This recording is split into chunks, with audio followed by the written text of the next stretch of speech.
Trinity Sports Medicine, in its newly remodeled state-of-the-art facility, has a team of professionals that are committed to helping you move better, feel better, and live better. With services to keep you strong and in the game. A qualified staff of sports medicine physicians, a certified chiropractic sports physician, athletic trainers, physical therapists, and performance specialists. Trinity Sports Medicine has comprehensive care programs that are designed to keep you moving, improve your performance, and keep you on track for success.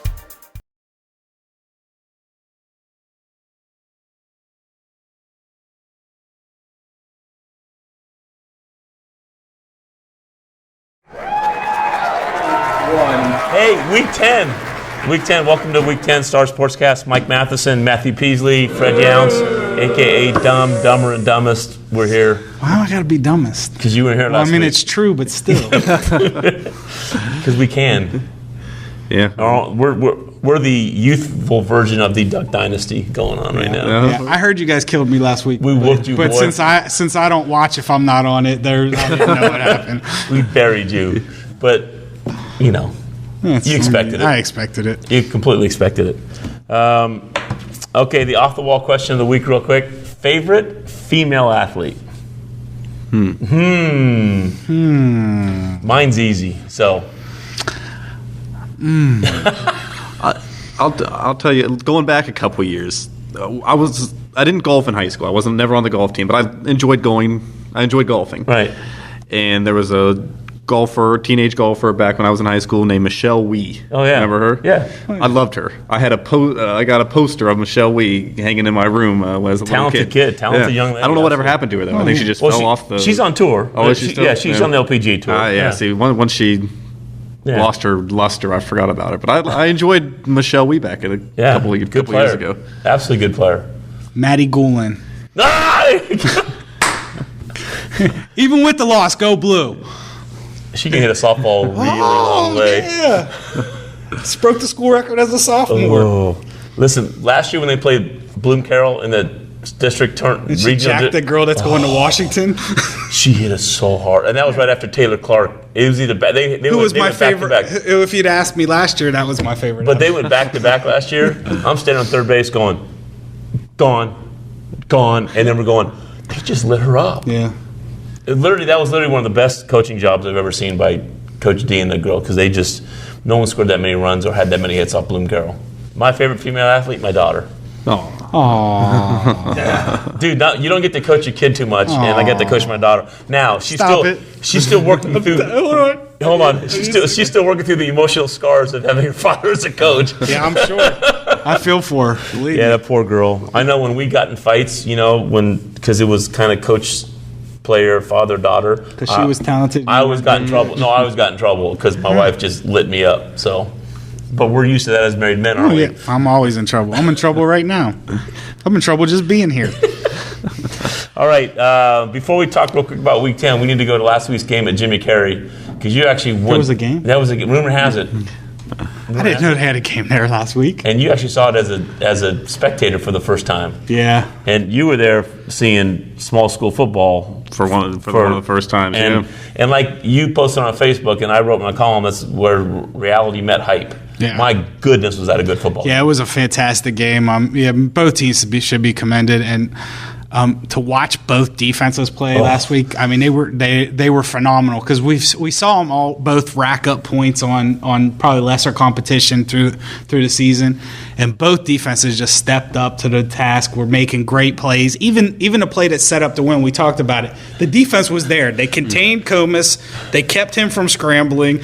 Tony Barber is in coverage, and Biondillo makes an incredible catch over him. But the kid never broke coverage. He had 2 interceptions in the game. Exactly. You couldn't say enough about the game. Both teams played so hard to the very end. Yeah. It was incredible. What'd you think? I mean, it felt like a big-time college football game almost. When I got there, the stands were packed on both sides, standing room only crowd. It definitely lived up to the hype, and I thought it was pretty cool. I talked to some of the players after the game, and they said, some guys from Madonna said, people were dogging us for having maybe an easy schedule for the most of the year, but he said this was a statement game for us too. We proved that we could hang with another highly touted team from across the river, and they showed up. They stepped up in that fourth quarter, and it's something that I'll never forget, and it's definitely something those kids will never forget too.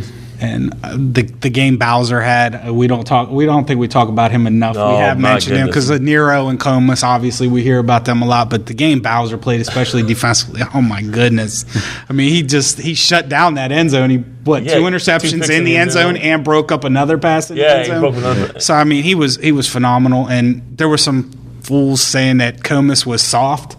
If you watch that game and you think Ross Comas is soft, you got a head injury. He played the last 3 quarters with a slightly separated AC joint. It's that game was just incredible. It lived up to the hype. I had to go out and I saw Kessel, who we've joked around Kessel, on here absolutely. and seen him on Twitter. But I had to go out and shook his hand, gave him a hug, told him a great game because that was just an amazing game. It was good to actually see a game like that live up to what we hoped it would be. Absolutely, because both defense were beating the tar out of it. They were coming up hitting. And Alex Perica from Central, when he tackles, usually kids nowadays when they come flying up, they do just the shoulder, and it's like instinct for him. I was watching every time he came up and stuck somebody, his arms go like this, and he wraps, and he just, textbook. It's textbook, but he puts the hard hit on every time. He tackles angry, doesn't he? And Madonna kids, I was getting hurt watching them hit. It was amazing. Weijak and Guile and Travis Brown, and both offensive lines really gave Comas and Colabella time to throw. Yeah, they opened up holes. I mean, it's not like the other defensive lines played badly. This was just good on good. It was an amazing game. And obviously, it's a really good for both teams as we enter into the playoffs. Central next week and Madonna in a couple weeks. Yeah. That's just playoff football at its finest. Definitely. In week 9. That was just good stuff. All right, speaking of playoff football, Big Red hosts Renaissance Christian Academy, which is coming off a win over Wheeling Central. Now, Big Red sits 9th in Division 4, Region 15, I think, Region 13, and they are in the playoff hunt at 5-4. And there's a whole bunch of teams starting at Big Red number 9, going down to Edison at number 17, where there's nothing in the Joe Idle box that says control your own destiny or nothing. You got to win and some stuff needs to happen. A whole bunch of stuff to happen, and you never know. I looked at Bloom Carroll, which is 9th. Bloom Carroll plays a Division 3 team. Wintersauce Christian is considered Division 7 by OHSAA. Yeah. But at the same time, Bloom Carroll, of their 5 wins, 2 of those 5 teams aren't winning in Week 10. I looked who they're playing; they ain't winning. Yeah. And there's just and plus number 7 Claymont hosts number 4 Zanesville-Maysville. Yeah. So if Maysville beats Claymont can drop out of the top 7. I think the 4 teams above Big Red control their own destiny, but that doesn't mean they lose. But if 7 Claymont loses, there's just a whole bunch of. I hope Joe Idle's side doesn't crash for anything. Yeah, that region could get really interesting down to a couple point whatever. Yeah, exactly. It could be. So they're not. I mean, Creek's not out of it. No. Big Red's not out of it, and technically Edison's not out of it because obviously a whole bunch of things have to happen. I don't even know all of it, but you really don't know what's going to happen. I don't know who the matchups are. You get a win this week, and then you just cross your fingers. Exactly. And for Big Reds, when's the last time they lost 3 in a row? Yeah, it's been a long time. This Renaissance Christian is a good school. It gave St. C a run. It gave St. C a run. I expect Big Red to find a way to win this game. But they're a mash unit too. They just got past a so-so Wheeling Central team this year. Wheeling Central wasn't what we expected them to be this year. Wheeling Central's without because they're missing people. So they struggled a little bit with Wheeling Central. So I expect Big Red to take care of business and hopefully maybe squeak into the playoffs. Keep that streak alive. And if they go, if Big Red makes it, they're going to Licking Valley or going to Philo or they're going somewhere. They're going on the road. At least, but you get there. Give yourself a chance. Y'all got to get there. Who knows? It could be fun to watch. The game you're going to be at, you get to get taste one of the rivalry game. Yeah. Creek at Edison. Nice. Now, this is rivalry personified. Yeah. This is, you talked to both coaches. Mm-hmm. You get to see where, by all accounts, it could be the seniors' last game. Yeah. There's a better than 50-50 chance. This is on the seniors for both sides. This is their last game. And So what are you looking forward to? It's pretty special that not only is it Week 10, these two teams are still fighting kind of for a playoff spot. Yeah. I mean, and it's going to be in both of their teams' minds that there's still something left to play for. Not only is it the slim chance they can make the playoffs, it's your last high school football game, and you're playing against a rivalry. And I hear it's Edison senior night. Is that true? Yeah, I believe so. I think it's Edison senior night. So on top of that, yeah, it's because senior last night. week Yeah, it's all building up for a big game at Edison. So, yeah, I'm pretty fortunate. Last week I got to go to a big game with two teams across the river from each other, and this time it's two teams in their own backyard playing against each other. Yeah. So, good. I come here and I get to close out the season Why am I pretty giving nice. you such good games? I'm pretty lucky. Yeah, I'm not very smart, am I? That's my game. Sorry. But this game's going to be interesting. Strictly, I talked to both coaches yesterday. Right. You got an Indian Creek team that runs the ball well against an Edison team that really hasn't stopped the run all year. Right. And you got a Creek team that struggles against the pass against an Edison team that has Noah Marcus and a bunch of big receivers. This could get into like one of those up and down. Something's got to give. Yeah. Somebody's going to have to step up and do something they don't do well.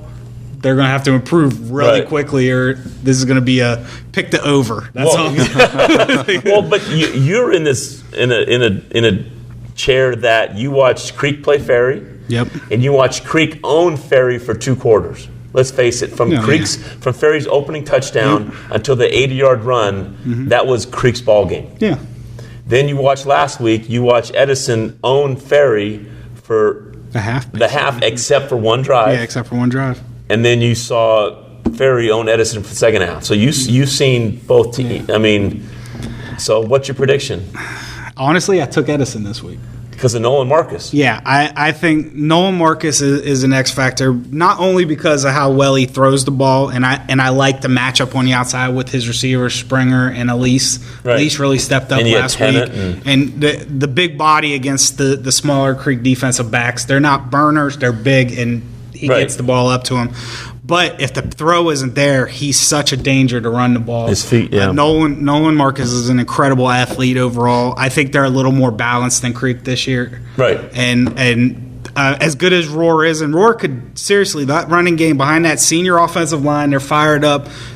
Edison has struggled against the run. Roar gets going. They could just eat the clock and take the ball away from them. How much did Ferry throw last week in the second half against Edison? Seriously, they really didn't. They ran the ball. They threw the ball, I think, 3 times this week. Total. Right. So, and with that quarterback back who doesn't really throw a lot. Yeah, he's a running back that takes snaps. What did Ferry do against Creek the week before? Except for that, they put that sophomore in and they threw the ball some more against them. Exactly. So. Exactly. Right. It's just that's going to be a good. Boy, you got lucky, man. Yep, that's going to be a good football game. Yeah, and there's a lot. Edison hasn't won that traveling trophy that they instituted in, I think, 5 years. I think it's 5 straight years. Creek has won it at least. Something along those. Yeah, they've won like 7 of 8. Something it's like been that. So Edison has a taste. They won it. They got a big old chip on their know this is their way to go out successfully. Yeah. Follow me on Twitter for updates. There you go. I will be. Another really good football game really is Madonna goes to Toronto. Yeah. Madonna obviously just a bit banged up from last week because that's just slobber knocking football. And Toronto's coming off a big win because Valley's not very good. And then this is a big game for Madonna because they can look to go 6-4. Toronto can go 6-4. Right. Madonna's looking to keep the number 1 seed in WVSSAC. Yeah. Obviously, Madonna has a few more athletes and is bigger than Toronto. Definitely. But you just never know. You never know. You never know. There's always a shot at a letdown game, I guess. Especially after the emotion you spent last week. Yeah. Toronto, obviously, if you go man on man, you would think Madonna's going to win this game. And they could run away with this game.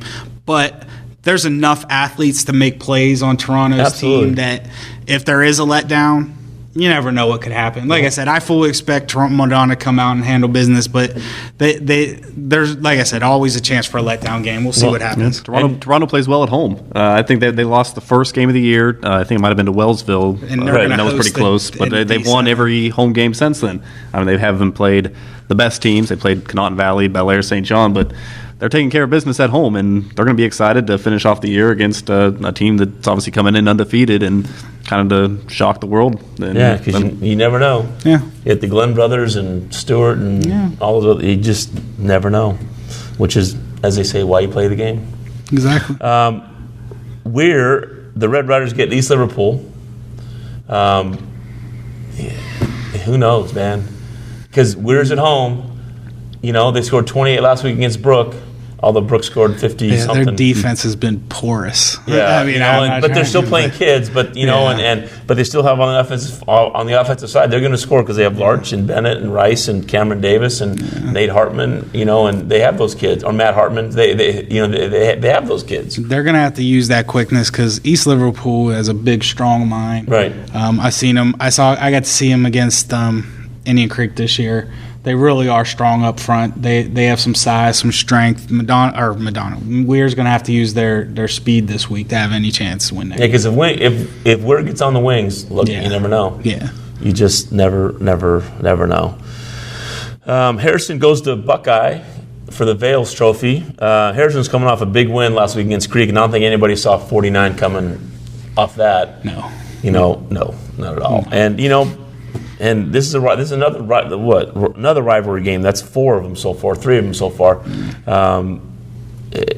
For you, how many times have you seen a game where you just didn't see what happened coming? There was a time last year I covered a game up in Youngstown. It's a Warren Champion and Youngstown Liberty. Liberty ended up making the playoffs, but it was the last week 10. Champion comes in maybe 2-7. Liberty's playing for playoff seeding, and they lost by 2 touchdowns. And it was a home game for Liberty, and they were just shocked.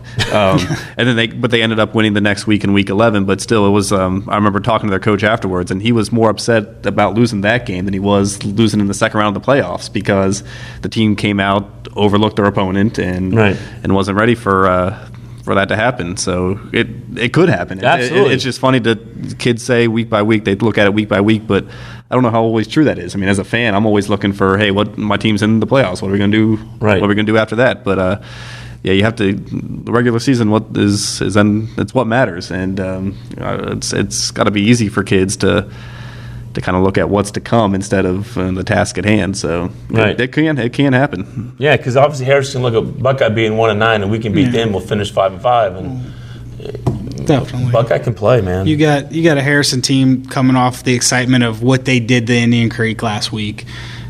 They're young. This is a group we talked about all year. They have real potential for next year, but they are a young team. A lot of sophomores playing. Yeah. Oh no, we got Buckeye local in front of us. 1 win, we're gonna roll. Right. You overlook them. Next thing you know, Buckeye goes out with a little high piece to end the season. That really Harrison should win, like we've talked about, should win, but this is an easily overlookable game for them. So we'll see.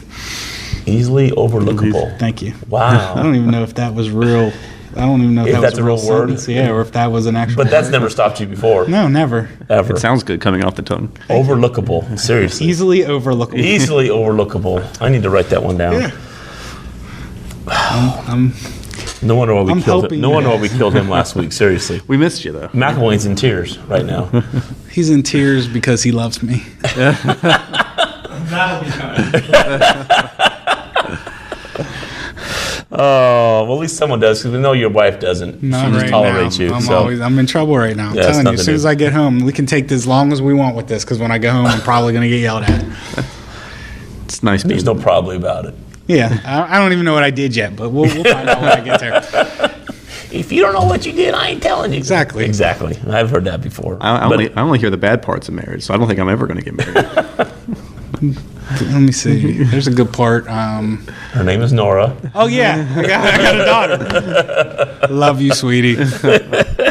All right, Brooke goes to JM. Brooke's coming off a big win. JM's a little dinged up. Brooke's finding some wings, so to speak, late in the season. Come off Parkersburg South, beat Weir, little momentum going. Yeah. They obviously throw the ball better than JM does. JM's not known to throw the ball. And when you got a 6'5" Thomas Cole, plus you got Hildreth and you got all those other kids, I think Brooke can get this thing done. Oh, I agree. I took Brooke this week. We're starting to see another young team, got a lot of sophomores playing, what we expect them to be the next couple years, and they're taking care of business the last couple weeks. So we're starting to really see it, especially last week. They took it to Weir. I really like what we're seeing out of Brooke, and I think this is a good game for them to get this week. I think I agree with you. John Marshall. Oak Glen goes to Point Pleasant on Saturday. You love Oak Glen's uniforms, don't you? Yeah. And I saw their basketball uniforms today. They're pretty sharp. Awesome colors, awesome designs. I know. I like the colors. It's a nice color combination. Oh, yeah. But they're going to be 0-9 because Point Pleasant's 8-0 and Oak Glen isn't. This isn't going to be as much fun as when I went down there when they played in the playoffs with Lucas McDowell. Yeah, when it was 63-50 or whatever it was. Hissom took back the opening kickoff, and Point Pleasant was the number one team in the state. And went, he can run that fast. It was that one was fun. I don't think this one's going to be as much fun. No, I agree. So yeah, and then Saturday night is Magnolia Central. This is a huge game for Central in the fact that. Just to kind of bounce back off that emotional loss, but that's just an emotional game anyway. You got to get the color back in your face, so to speak, and Central still did a lot of things really well last week, as you saw. They still run the ball at Potenzini. Ryan Fletcher is just sick, and Khalil Jones is just. He made some moves like, oh my goodness. Yeah, you better have about 5-6 guys around him, and even then you might not get a clean shot on him. Khalil made a couple moves that, back in the days you would say, the boy would have to go pick up his jaw because it's still sitting on the ground. The second half kickoff, I don't think he got a block. And there was like 6 kids coming right at him, and next thing you know, he was out at the 50. I still don't know. Yeah, I don't know how I got that either. So what impressed you about Central? I was going to say Khalil Jones. I mean, if they were going to hold on to and maybe score 1 or 2 more touchdowns in the second half, they win that game, obviously, and I was going to do a feature story on just Khalil Jones because he looked to be that playmaker. The kickoff put him in good field position. It's just too bad they couldn't capitalize off that. He had a couple nice runs, too, but he also dropped a couple passes, too, that if he holds on to those, he takes it upfield, and he likely scores. So that's kind of something that he needs. They have weapons, man. Central has weapons. They do. They have weapons everywhere. And Ryan Fletcher. Yeah, Fletcher's a beast. You have to know where he is at all times. And then, but I think it helps that Magnolia is the game after the I agree with you, because Magnolia took it to them last year. Yeah, it was 35-0. Yeah, Central remembers that. This isn't so. It's not a game they can be looking back on. They're going to be saying, "Hey, wait a minute, we got a team in front of us that beat the tar out of us last year." Exactly, and plus the win. A Central win guarantees them at least the number 3 seed in the region, which guarantees the home game. Now Magnolia's coming off. They're 4-4, lost to St. Mary's by a field goal, and then had a field goal blocked against Winning Central. So this team is like 2 field goals away from being 6-2. No, actually, Williamstown, when they lost to them by like 1 point. Yeah, field goals. That's 3 field goals. Yeah, 3. So I mean, this is a team that could easily only have 1 loss. They could be 7-1 and just easily 3 field goals. And Coach Davey is going, okay, boys, that one's over. Here comes Magnolia, and we need to make sure we take care of business. Business, as we're they say. getting the stink eye from McElwain back there. I know that's going to be a good football game Saturday night, and I'm looking forward to Central in the playoffs. Oh yeah, they're going to be fun in the playoffs. I'm really hoping, and I know a lot of things still have to happen to get there. I want to see them in Shady Side. I really want to see that spread out offense against the I formation, put it down your throat. But here's what I see is that Central playing Caldwell week 1. If they get by Caldwell, they're going to play Gloucester Trimble, probably in Zanesville, give or take. And Gloucester Trimble is the only team that has beaten Wahama so far. Yeah, that's a good. That's a good football team. Yeah, no doubt. Yeah, that's a good. Yeah, that's why I said a lot's got to happen before we get there. Yeah, because you got 3 really good teams in Division 7 in the region. Yeah, those top 3 teams. 2 of the 3 ain't making it out. And we're not talking about Malvern. And then the winner's probably going to be having Western Reserve waiting. Exactly. Whoever comes out of that pile is going to have Western Reserve sitting there going. And fellas. The winner of that gets Maria Steinberry and local in the finals. Local. Division 7. I mean, it's probably one of the more exciting ones in the state. I was listening to Mark Porter of Scouting Ohio talk about, and he said he'd rather go to a Division 7 game than a Division 1 game because that's real high school football. And, Division 7 is going to be a lot of fun. It is. It is going to be a lot of fun because Wellsville this week gets Berlin Center. Right, and that's a game people back home are. That's 9-0 versus 8-1. Yeah. Cause people back home, McDonald played Wellsville last week, and they were shocked. They said this Wellsville team, they've been around. They've had 5-6 wins the past couple of years, but they weren't expecting that in McDonald to beat them the way they did. They beat them by almost, I think, by 10 points, but that was a shock. So, and they're going to want to do it to Western Reserve too. Absolutely, because that's who'd have thought? Division 7 football. Gotta like the new division changes. Yeah. It's working out. Look, you gotta like small school football anyway. Oh yeah, That's just good stuff. It's good fun. All right, we'll try this again next week. Rumor has it. Can you be here on time No, and not have a dead phone? So it's called a battery charger. You're gonna plug it into the thing, and I promise nothing. Nothing. no wonder why your wife hates you. Seriously. Happy Halloween. Bye, Mike. Yeah. Eat lots of candy. I know you are. Happy Halloween. Don't steal your daughter's candy like he will. I won't steal it. He'll borrow it. I'll convince her she wants to give it to me. Convince hard, son. Sweetie. One for don't you, want two for that. daddy. These are terrible. I'll take them. Daddy, you don't like Reese's peanut butter cups, do you? Give me a Kit Kat. I want all the Kit Kats. All the Kit Kats are mine. Kit Kats. Seriously. Oh, that's not being. That's why you shaved your head, because you don't have it to pull out. I can't. You just kind of go like this. There's nothing there. It's one of the best things. Actually, this was the all gruffy facial hair. That's why I said it was the mini version of Duck Dynasty, the young version of Duck Dynasty, because We should grow it out till week 1 of next year and see what that looks like. There's an idea. yeah, I get I actually tongue. promised my wife I would shave it if Central lost to Madonna. So you lied, because it's still in Yeah, shade. eventually I'll shave it. You said you would. You just didn't say when, right? Yeah, I didn't say I'd do it the day of or the day after.